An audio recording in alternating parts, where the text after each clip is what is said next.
Boa tarde, hoje segunda-feira, 14 de outubro de 2013, o RN Acontece está começando na tela da Band.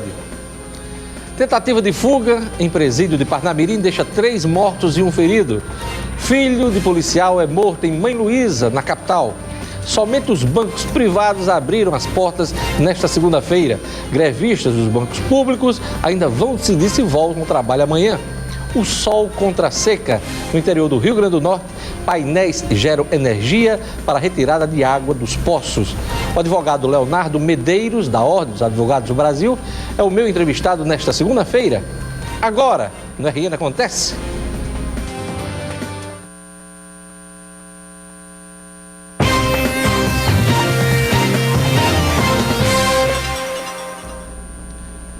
Uma tentativa de fuga no final da noite do domingo terminou com a morte de 3 presos e 1 ferido. Os detentos do presídio estadual de Parnamirim tentaram escapar, mas foram surpreendidos por tiros da guarda da unidade. Somente um conseguiu fugir. A reportagem é de Sérgio Henrique Santos. Fuga e morte na penitenciária estadual de Parnamirim. 3 detentos foram mortos e 2 recapturados durante uma fuga na noite do domingo. Um detento conseguiu escapar. Nós estávamos dormindo aí, só acordamos com os tiros aí. Não viu nada não, só acordamos com os tiros aí, zoados aí. Quando foi ver, estava todo mundo aí. Por causa de inimizade nos pavilhões, os 6 detentos estavam em uma área isolada do presídio. Eles usaram esta serra artesanal para abrir a grade. Depois, saíram pelo pergolado. É o que contam os 2 agentes de plantão que preferem não ser identificados. Provavelmente eles pegam a própria parte das celas, que já existe essa chamada chapa, cortam os pedaços e conseguem fazer essa serra. A gente faz vistoria sempre, todo plantão a gente faz vistoria. Só que, de acordo com a informação de um dos apenados do setor, eles estavam camuflando, certo? Camuflando no caso, o local da fuga, o buraco. A serra a gente não conseguiu localizar antecipadamente, porque teria evitado a fuga. As imagens do circuito interno mostram os presos em fuga, rastejando no teto da penitenciária. Os 6 presos saíram da cela e tiveram acesso a esta área na parte externa da penitenciária estadual de Parnamirim. Os guariteiros perceberam a movimentação estranha e deram disparos de advertência, mas eles não obedeceram. 2 detentos morreram aqui, presos na grade. Perto das cercas ainda há roupas e as vísceras dos detentos. Eles foram atingidos por tiros de fuzil. Os mortos foram identificados como José Ranilson da Silva Aires, Liégio Dantas da Costa e Aldecide Oliveira Gabriel. Os 3 cumpriam pena por assalto. Os recapturados são Edson Soares de Lima, que está hospitalizado. Ele foi condenado por matar 2 policiais militares na Paraíba. E Carlos André da Silva, preso por assalto. Ele se rendeu ao perceber que poderia ser morto. Me entreguei, que não dava para mim não, que eu já estava no meio das poivas aí, eu me troquei no mato, tá entendendo, senhor? Agora todas as atenções se voltam para Henrique Eduardo de Oliveira, assaltante e homicida que conseguiu fugir. A direção abriu uma sindicância interna para apurar os fatos. Vai ser feita uma sindicância e será enviado para a primeira vara criminal para homologação, inclusive com dano ao patrimônio público. Olha, não deu para mim não, senhor. Quem tiver qualquer informação sobre o detento fugitivo, Henrique Eduardo, deve ligar para o Disque Denúncia 181. Pois é. Olha, o filho de um policial civil foi assassinado em Mãe Luísa. A polícia ainda está apurando as informações sobre a morte do jovem Iago Raniete Silva Paulino, de 18 anos, ocorrida no final da manhã de ontem na Travessa São Luís. Apesar de a vítima ser filho de um policial civil e de ter morrido dentro de casa, ninguém contou detalhes aos policiais que estiveram no local do crime. Segundo a Polícia Militar, o jovem pode ter sido baleado na rua e tentado se proteger dentro de casa. Ainda não há pista dos suspeitos. Um usuário de drogas foi morto a tiros na noite de ontem, domingo violento em Natal, hein? O crime aconteceu na Avenida Amintas Barros, no bairro de Serra Rosado. A vítima foi identificada como Felipe Nascimento da Silva, de 28 anos. Veja os detalhes com Sérgio Henrique Santos.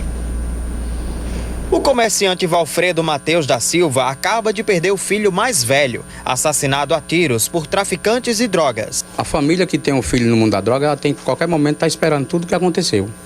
Então, quer dizer, eu estava em casa, mas eu sempre imaginava, a qualquer momento, chegar a notícia que ele tinha matado ele. Felipe Nascimento da Silva tinha 28 anos e já havia sido preso por assalto 2 vezes. Ele era viciado em drogas desde a adolescência, quando tinha 14 anos. Começou usando maconha, depois se viciou em cocaína e crack e, por último, usava drogas sintéticas. Nós fizemos de tudo para trazer ele de volta, conseguimos trazer ele de volta, ele prometendo o céu e as estrelas. E você sabe, pai e mãe nunca vai deixar o filho na situação. Ele pode ser o que for, mas ele é meu filho. Jamais eu vou abandonar ele em qualquer momento da vida dele. Felipe foi morto neste local. Ele ainda chegou a conversar com os 2 assassinos que estavam em uma moto. A dupla fugiu depois de atirar no peito e na cabeça da vítima. Diligências foram feitas, mas ninguém foi preso. Valfredo se sente triste ao ver um de seus 8 filhos assassinado, mas sabia que isso iria acontecer mais cedo ou mais tarde. Se o filho escutar pai e mãe, jamais vai acontecer isso, porque mãe e pai nunca vai mandar um filho fazer o que não presta. A gente procura sempre tirar ele dessa situação. E tudo que você pode imaginar, eu fiz para tirar meu filho dessa situação e não consegui. Esse é o grande problema das famílias que têm pessoas envolvidas com as drogas. Os filhos não escutam os pais. Somente os bancos privados abriram as portas hoje. Os bancários do Banco do Brasil, Caixa Econômica Federal e Banco do Nordeste ainda estão de braços cruzados. Mais detalhes com a repórter Gerlane Lima. Apenas os funcionários dos bancos privados retomaram os trabalhos nesta segunda-feira, dia 14. Banco do Brasil, Caixa Econômica Federal e Banco do Nordeste continuam fechados. A decisão foi tomada na última sexta-feira, dia 11, durante a Assembleia. A FENABAN propôs reajuste de 8%, mais 8,5% sobre o piso. Os bancários do Rio Grande do Norte marcaram a nova Assembleia para a tarde desta segunda-feira. E a expectativa é que amanhã, terça-feira, dia 15, todos os bancos retomem as atividades. Os bancários querem discutir questões específicas, como pagamento integral das horas extras e dos dias parados, além da convocação de mais servidores para trabalharem nas agências. Gerlane Lima, para o RN Acontece. Vamos aos destaques das revistas semanais do Brasil nesta segunda-feira, 14 de outubro. A Veja traz aqui na sua capa Malala, a menina sem medo, baleada na cabeça pelos radicais islâmicos por querer estudar, ela se tornou símbolo mundial da luta pela liberdade e pelos direitos da mulher. Aliás, Malala era bastante cotada para receber o Nobel da Paz na semana passada, que acabou ficando com a Organização de Combate às Armas Químicas. O prêmio que saiu, o resultado, saiu na última sexta-feira. A Época traz aqui, na sua manchete principal, a aliança que surpreendeu a classe política brasileira na semana passada. 2 contra Dilma. Como a aliança entre Eduardo Campos e Marina Silva embaralha o jogo eleitoral. Tem entrevista do Eduardo Campos e ele diz aqui, abre aspas, o povo dirá se o ciclo do PT acabou. É o destaque de Época. A Carta Capital traz o mesmo assunto, mas só com um enfoque diferente, né? Diz aqui a Carta Capital, Marina mais Eduardo igual a interrogação. É o destaque da Carta Capital, que traz ainda aqui em cima, exclusivo, Dom Eugênio Salles, que era aqui do Rio Grande do Norte, nasceu em Acari. Dom Eugênio Salles envolveu-se na prisão de opositores da ditadura, revelam arquivos do SNI, Serviço Nacional de Informações. O destaque da Carta Capital. E nesta segunda-feira, 14 de outubro, o portal de notícias nominuto.com destaca: partidos têm até hoje para encaminhar a lista de filiados à Justiça Eleitoral. De acordo com a lei, o prazo para encaminhamento via internet da relação de todos os seus partidários deve ser entregue na segunda semana dos meses de abril e outubro de cada ano. Também destaque no Nominuto, restituição do 5º lote do imposto de renda será depositada amanhã. Os contribuintes que não entraram nas listas divulgadas e detectaram problemas com a declaração devem corrigir as informações para deixarem a malha fina. Também destaque no Minuto: estudantes realizam aula pública sobre o passe livre nesta segunda-feira. A proposta foi aprovada na Câmara de Natal em 2 turnos e institui a gratuidade no transporte para todos os estudantes da cidade. Acesse o portal de notícias nominuto.com, é fácil, www.nominuto.com. Veja a seguir: PMDB vai manter diálogo com o PSB e afasta a possibilidade de isolar a legenda, como quer o ex-presidente Lula. Desafio dos candidatos ao Enem agora é driblar o nervosismo e a ansiedade. Eu volto em instantes com o RN Acontece.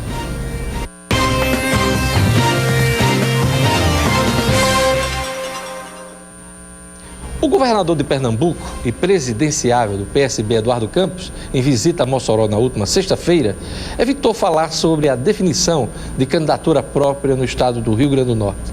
Ele disse apenas que tem acompanhado o desempenho da ex-governadora Vilma de Faria nas pesquisas de opinião, mas considera que é cedo para decidir sobre alianças nos estados. Indagado sobre o acordo com a Rede Sustentabilidade, a ex-senadora Marina Silva, ele disse que o debate nacional ainda está descendo para os estados. Eduardo Campos disse que o momento não é para discutir se o PSB deve entregar cargos ou ficar com os cargos. O momento é para debater problemas e soluções e que o PSB tem o direito de pensar diferente sobre os rumos do país. Eduardo Campos participou do 2º encontro estadual do PSB realizado na cidade de Mossoró. Olha, na entrevista que me concedeu sexta-feira aqui no RN Acontece, o deputado federal Henrique Eduardo Alves deixou bem claro que o problema do PT e do PSB no plano nacional não vai interferir em eventual aliança do PMDB com o PSB de Dona Vilma no âmbito local. Henrique Eduardo Alves respondeu indiretamente ao ex-presidente Lula, que na quinta-feira passada reuniu o staff político de Dilma e determinou o isolamento do PSB nos estados. A ideia de Lula é impedir alianças nos partidos da base da presidente Dilma com o partido de Eduardo Campos. Para Henrique Eduardo Alves, nem pensar. O PMDB do Rio Grande do Norte está aberto para conversar com todas as legendas em favor de um projeto de desenvolvimento para o estado, entre as quais está o PSB de Dona Vilma. O presidente da Câmara dos Deputados entende que o isolamento defendido por Lula está restrito à eleição presidencial e não aos arranjos locais. Portanto, Dona Vilma pode respirar aliviada, hein? O PMDB não vai fechar a porta ao PSB potiguar. Pelo contrário, o partido será bem-vindo em eventual aliança com o PMDB. Pelo menos é o que está pintando aí no noticiário e nas declarações de seus líderes, Garibaldi, Henrique e também de Dona Vilma. Resta saber os termos do compromisso. O ex-governador Iberê Ferreira de Souza foi escalado para iniciar o diálogo com a cúpula do PMDB. Henrique confirmou que a conversa com Iberê deve acontecer nos próximos dias, mas não me adiantou a data. Você que acompanhou a entrevista na última sexta-feira conferiu. Para milhares de estudantes em todo o país, o feriado do último sábado foi mais um dia de aula, hein? É a reta final para o Exame Nacional do Ensino Médio, que acontece no final do mês, dias 26 e 27 de outubro. O desafio agora é driblar o nervosismo, né? O nervosismo e a ansiedade. Muita gente está ansiosa para conseguir uma boa nota e uma vaga na universidade. A reportagem é de Olívia Freitas. Foram mais de 7 milhões de inscritos para o Enem deste ano. Um recorde que faz Daniel pensar no tamanho da concorrência. Praticamente é estudar e aguentar o nervosismo e a pressão também dos pais, que é para tirar uma nota boa. Neste cursinho em São Paulo, o sábado foi dia de simulado. A ideia é que os alunos consigam testar seus conhecimentos antes da prova, mas também é uma oportunidade para avaliar um outro quesito fundamental neste processo, mas que não se aprende nos livros dos cursinhos: controlar o nervosismo. Gilvan é professor de matemática e volta para a sala de aula em busca de uma vaga numa faculdade de engenharia. Tô assustado. É a realidade. Esses simulados no cursinho, eles ajudam bastante justamente pra gente sentir essa tensão. O enquadramento do horário, você tem 3 minutos para fazer cada questão. A nota do Enem é usada pelas 59 universidades federais como avaliação dos novos alunos. Além disso, o desempenho dos estudantes é levado em conta pelo ProUni, que distribui bolsas de estudos em faculdades particulares. É uma prova longa, é uma prova que tem que ter muita atenção e, do modo geral, quem vai prestar essa prova tem muita ansiedade, gera um pouco de insegurança. Para este psicólogo, a melhor arma contra a ansiedade é a confiança no que foi feito durante o ano. Estudei mais do que o suficiente, em geral me dediquei bastante. Por que eu haveria de pensar que eu vou ter um mau desempenho? Provavelmente, se eu puder me controlar emocionalmente, seguramente eu vou ter um bom desempenho. Larissa está preocupada com a redação, depois que o governo anunciou que vai ser mais rigoroso na correção dos textos. E já sabe o que vai fazer. Tá de olho em tudo que possa cair, ver se consegue fazer alguma relação em algum livro da FUVEST, Memórias Próximas, Viagens na Minha Terra, pegar algum livro e relacionar com o tema que cair na prova. Que isso é... O examinador, né, vai ficar assim, nossa, ela conseguiu fazer uma relação boa. Mas a melhor estratégia dela é mesmo a confiança. Vou estudar, vou fazer tudo que for necessário, mas eu vou conseguir. Olha, nada de receita de miojo este ano, hein? O candidato que partir para a culinária vai se dar mal. O Ministério da Educação promete mais rigor na correção das provas de redação. Olha, quem estudou, estudou. Quem não estudou não vai ter tempo mais para estudar. Quem se preparou ao longo do ano ou dos últimos anos tem de confiar no taco, tem de ter segurança naquilo que aprendeu. A prova é longa e o tempo para responder uma questão é pequeno, hein? Em média, 3 minutos. Trata-se de uma maratona, de um grande teste de resistência. É bom controlar a ansiedade para não colocar tudo a perder. Aos pais, e eu tenho um filho candidato ao Exame Nacional do Ensino Médio este ano, um único conselho, se é que eu posso dar algum conselho, porque eu também estou ansioso, né? Diminua a pressão. Agora não adianta cobrar o que não foi cobrado antes. O filho candidato precisa de tranquilidade e de apoio em caso de sucesso ou de insucesso. Porque no ano que vem tem Enem de novo, tem Exame Nacional e quem não tiver sucesso esse ano vai ter que fazer. E seja o que Deus quiser. O sol contra a seca no interior do Rio Grande do Norte, painéis geram energia para a retirada de água dos poços. O sol fornece energia para movimentar uma bomba hidráulica que extrai água para uma cisterna com capacidade de até 10 mil litros. A reportagem de Rayane Guedes. A alegria de quem por muito tempo não viu a água chegar em casa. Minha filha, quando a água caiu essa semana lá na caixa, eu me ajoelhei e pedi a Deus, muito obrigada. Jesus abençoe esses homens que deram fé de nós. A felicidade se deve a este poço, instalado pelo Exército no sítio, que fica no interior do Rio Grande do Norte. Por aqui, chove quase nada há 3 anos. E as famílias que vivem no local já falavam em abandonar a terra. Nós passamos sem energia, se outra coisa, mas sem água nós não passamos. Nós estávamos certo indo embora, todo mundo. Se não tem chegado água aqui, nós vamos embora.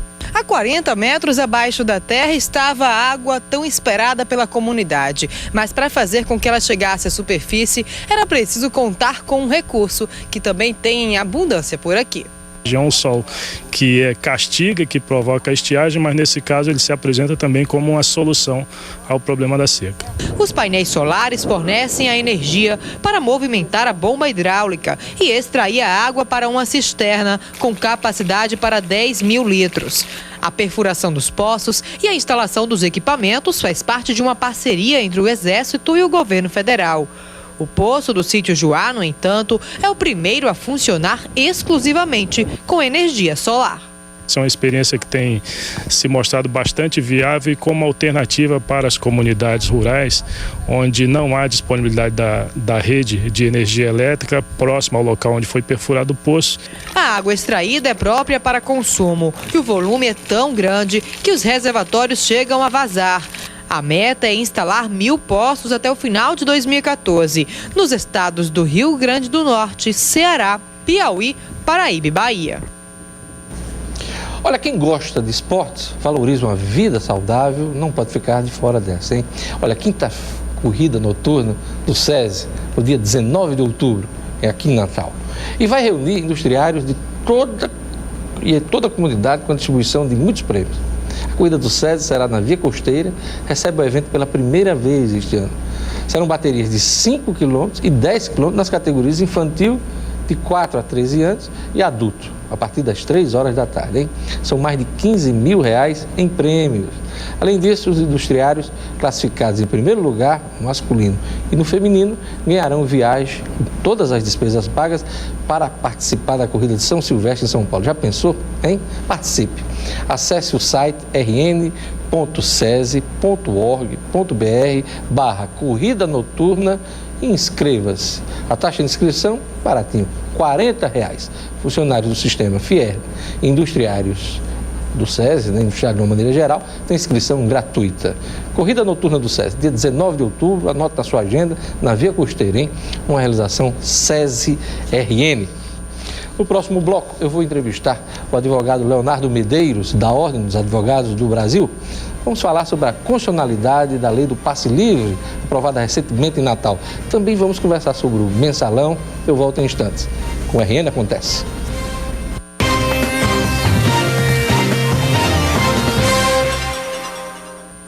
A lei do passe livre foi aprovada em Natal por unanimidade dos votos vereadores presentes em 2 votações na Câmara Municipal, como exige a lei orgânica do município. Agora a matéria está nas mãos do prefeito Carlos Eduardo. A Procuradoria do município já se pronunciou sobre a inconstitucionalidade da lei aprovada. Meu convidado hoje, o advogado Leonardo Medeiros, da OAB, professor especialista em Direito Constitucional. Boa tarde, professor Leonardo Medeiros. Boa tarde, Diógenes.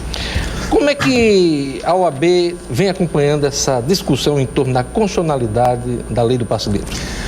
Bem, a OAB, ela é, eu já venho dizendo isso, a irmã siamesa da democracia. Desde sempre, desde que a OAB existe enquanto entidade, a OAB está do lado da luta social, dos movimentos sociais e do povo. Então, não diferentemente, hoje eu não estou aqui como representante da OAB, mas fico muito à vontade para falar que, mais uma vez, a OAB apoia o passe livre, apoia os movimentos sociais, tem por certeza que essa lei não só é constitucional, como ela homenageia os 25 anos da Constituição, presente que a própria lei dá aos natalenses depois de 25 anos. A Procuradoria do município tem dito o contrário, que a lei é inconstitucional e não só apresenta a questão do aspecto de a Câmara ter usurpado, inclusive, poderes do prefeito de apresentar esse tipo de questão, como também tem a questão das fontes de recursos. O que é que o senhor tem a dizer, professor Leonardo? Diógenes, há um completo mal entendido. É impensável que em 2013 a gente ainda perpasse por esse tipo de, com todo respeito, mau assessoramento. Em primeiro lugar, nós temos desde que o Brasil elegeu o seu modelo de república, uma tripartição de poderes, uma tripartição pelo menos inicial de funções. Então, o povo de Natal, ele é albergado pela Casa dos Vereadores, que é a Câmara Municipal, acabou.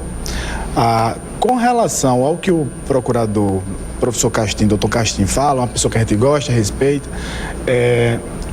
ele confunde as coisas. A lei do passe livre é uma lei que versa sobre transporte público.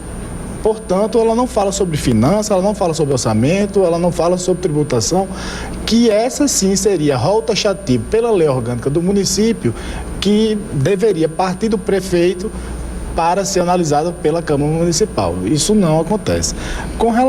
E esse rol da lei orgânica, basta ler a lei orgânica, ela é taxativo. Legislação se faz desde sempre pelo parlamento. Então, é muito lógico que a luta de classe é feita dentro da sociedade e a sociedade, dentro de alguns movimentos sociais, conseguiu a aprovação dessa lei. É obrigação do prefeito Carlos Eduardo né, sancionar o projeto de lei passe livre. Né? Ele está dizendo aqui, eu vou só ler um trecho de uma declaração do Castim, procurador Carlos, se o prefeito vir a sancionar o projeto do jeito que ele foi aprovado, corre o risco de ser denunciado por improbidade administrativa. E vão juntos o presidente da Câmara e a mesa diretora da Casa. O que é que o senhor tem a dizer? Até semestre passado existia no mundo um professor chamado Ronald Dworkin. A Dworkin veio a falecer, infelizmente, ele diz assim, os argumentos de política sempre passando por cima dos argumentos jurídicos. Você acha que trata-se Isso é uma forma política de pressionar, dar medo, etc. e tal. Não tem absolutamente nada a ver com isso. Essa lei ela não versa sobre finanças, sobre orçamento e sobre tributação. Basta ler a lei orgânica, doutor Castim. Isso é uma forma de assessoramento, é uma pressão política, os argumentos políticos passando por cima do jurídico. Temos duas esferas de comunicação social diferentes e tem uma Constituição Federal lá em cima, no topo, que filtra isso, justamente para esse tipo de coisa. Eu repito, é obrigação. O Executivo, a Vilma, a Rosalba, o prefeito Carlos Eduardo só pode vetar um projeto que vem do Poder Legislativo, ou seja, fonte soberana da vontade popular, se versar sobre inconstitucionalidades flagrantes no seu devido processo legislativo não respeitado. Aqui ele diz ainda, só para a gente pontuar, né? Falta planejamento ao projeto, que fere a simetria dos poderes, já que a Constituição Federal reza que situações relativas a finanças e orçamento são prerrogativas do Executivo. A prerrogativa do prefeito foi usurpada. Ele chega a dizer na declaração que ele deu à imprensa na semana passada. De modo algum, eu entendo que o Estado, quem está no poder, tem uma responsabilidade maior com relação às finanças. Mas toda lei que verse sobre direitos, pelo menos a priori chamados fundamentais sociais, ela traz um impacto para o orçamento, isso é óbvio.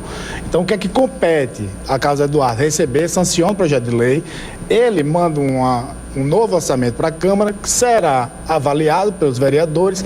Esses vereadores poderão apresentar emendas a todo esse novo orçamento que venha a prestigiar o novo serviço público. E esse serviço público tem que ser de qualidade, é um comando constitucional.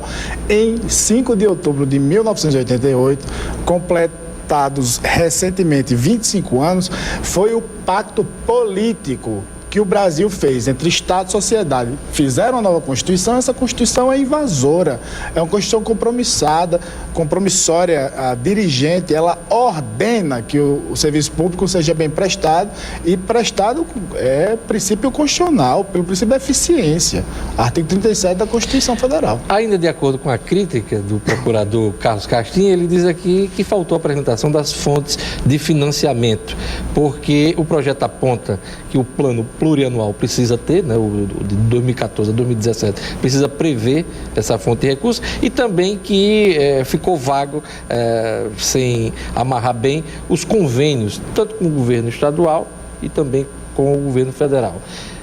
A questão é financeira.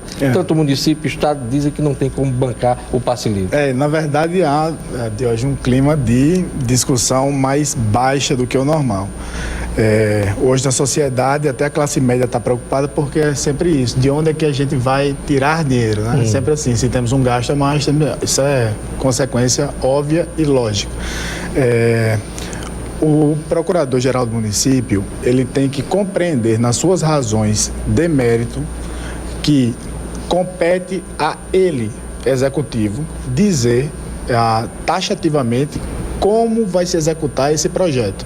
Esse projeto o prefeito vai recebê-lo e só depois, no ato subsequente, é que ele manda um orçamento prévio, pronto, preparado todo ele, aí vamos discutir realmente de onde vamos tirar. Eu já venho dizendo há algum tempo que seria bom a gente tirar da corrupção. Seria muito bom. O Caixa 2, seria excelente que a gente tirasse do Machadão, ou também da própria Câmara Municipal. Há de tirar de algum lugar. É verdade. E vamos depois, para frente, no plano plurianual, na lei orçamentária, e onde mais houver dinheiro, discutir em qual local a gente deve colocar ou tirar o dinheiro para investir no serviço público. Então, o senhor acredita que o veto, a sanção, é uma questão política e não jurídica? Absolutamente. Como quer apresentar a Procuradoria? Perfeitamente. De novo, são os argumentos políticos que eles são necessários, o debate está posto, a sociedade está olhando, está na imprensa, estamos discutindo, os desempregados, os estudantes, todo mundo participa com interesse na causa. É obrigação política dele, isso sim, que geraria crime de responsabilidade ou improbidade administrativa, o contrário, a não observância disso. Então, obviamente que a política é necessária, mas a política, no caso concreto, sempre está, pelo menos entendo eu, sujeita ao direito. É isso que diferencia o constitucionalismo dessa quadra da história. Pelo que o senhor tem lido, acompanhado na imprensa, esse assunto vai ser judicializado, doutor Leonardo? Mais uma vez, eu acabei de falar, a característica do momento histórico constitucional que a gente vive é isso. É um deslocamento para a justiça constitucional, pelo menos para o Poder Judiciário que versa sobre questões constitucionais, para que o judiciário vire o árbitro do conflito de classe que se dá lá fora da sociedade. É mais uma etapa que a sociedade, a chamada dominada de sempre, né, tem que ir agora enfrentar no Poder Judiciário. Eu pergunto isso porque o procurador Castilho ele já sinalizou que isso deverá ocorrer. E também porque tudo neste país vira processo nos tribunais superiores. Quando é que isso vai acabar? É uma lástima, o ensino jurídico, ele perpassa por um problema. O povo brasileiro, na verdade, ele teria que ter essa consciência de que ir até a justiça, portanto, ir até o Poder Judiciário é nefasto à democracia, é errado. Se você está lá, alguma coisa tem de errado. Então, você só pode ir ao Poder Judiciário quando não há mais nenhuma possibilidade de resolução do conflito pela via administrativa. Então, superlotar o Poder Judiciário, que já é moroso por natureza, já exclui as pessoas que não têm condições de exercer o direito fundamental de acesso à justiça, para abarrotar o Poder Judiciário com mais essa questão, ela além de desnecessária, é um ataque a um dos poderes que perfaz o Estado. O ensino jurídico, o povo brasileiro tem que ter isso em mente. O Estado ele é feito não só por pessoas que cursam curso de direito, mas quem está no Estado necessariamente precisa entender de elementos de direito. Portanto, quem ensina o direito, as universidades, os centros, as faculdades, os institutos, as fundações, precisam ensinar isso. Não vão ao Poder Judiciário e resolvam com mérito, com classe, o problema fora do Poder Judiciário. Tentando uma conciliação, uma arbitragem. Óbvio, claro, isso é evidente em qualquer país do planeta Terra, não se judicializa isso. Isso lá fora, na Alemanha, na França, em Portugal, nos Estados Unidos, o advogado que ajuizar uma ação dessa, aventureira, ele é responsabilizado. Nunca um advogado apresentaria uma ação desse tipo no Poder Judiciário. O senhor considera essa possível ação da Prefeitura de Natal nessa discussão do passe livre como aventureiro? Com toda a polidez que merece a pergunta, acho sim. Acho que ela é desnecessária. Tenho absoluta certeza que esse veto, ele próprio veto é inconstitucional e, sinceramente, carece de toda a legitimidade que o povo, há menos de um ano, depositou nesse prefeito. A gente falou aqui do excesso de processos nos poderes, nos tribunais. Qual é a média hoje de processo de um ministro daquele do STF?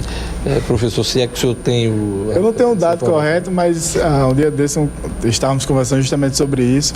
Mais ou menos o ministro Supremo tem hoje no seu gabinete 10 mil processos. Recentemente o ministro do Superior Tribunal de Justiça se aposentou depois de 10 anos de magistratura e ele julgou 103 mil processos. Não existe, pelo menos no Ocidente, Europa continental, África e Américas, nada perto de se comparar com o Brasil. E aí, mais uma curiosidade minha, eles têm domínio de toda essa quantidade de processos, porque a gente sabe que eles têm equipes grandes, de bons profissionais, mas é humanamente possível ter o controle de todo esse processo? Não, objetivamente não. Meu compromisso com a verdade não me deixa mentir.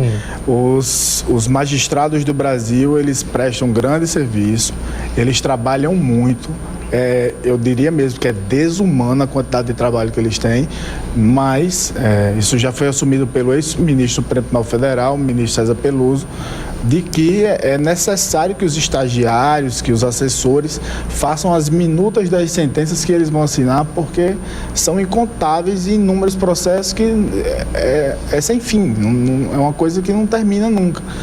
Inclusive, o Congresso Nacional conseguiu aprovar novos tribunais regionais federais com a convocação de novos juízes. Se eu não me engano, foram 4 ou 5 agora, né? São exatamente. 4 ou 5.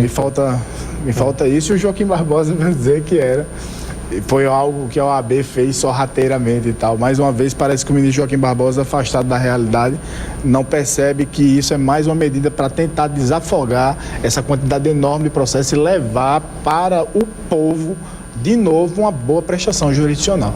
O senhor falou em Joaquim Barbosa, eu me lembrei do Mensalão Comentário, um julgamento que já passou de ano.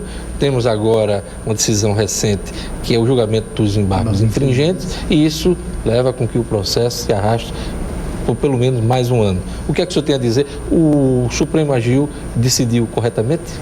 Diógenes, eu sei que essa questão é complicada, traz para o debate público, mais uma vez, um clima de fla-flu, um clima de, a palavra é essa mesmo, de ódio. Ou você é contra o mensalão e obrigatoriamente você é petista, ou então você está do outro lado.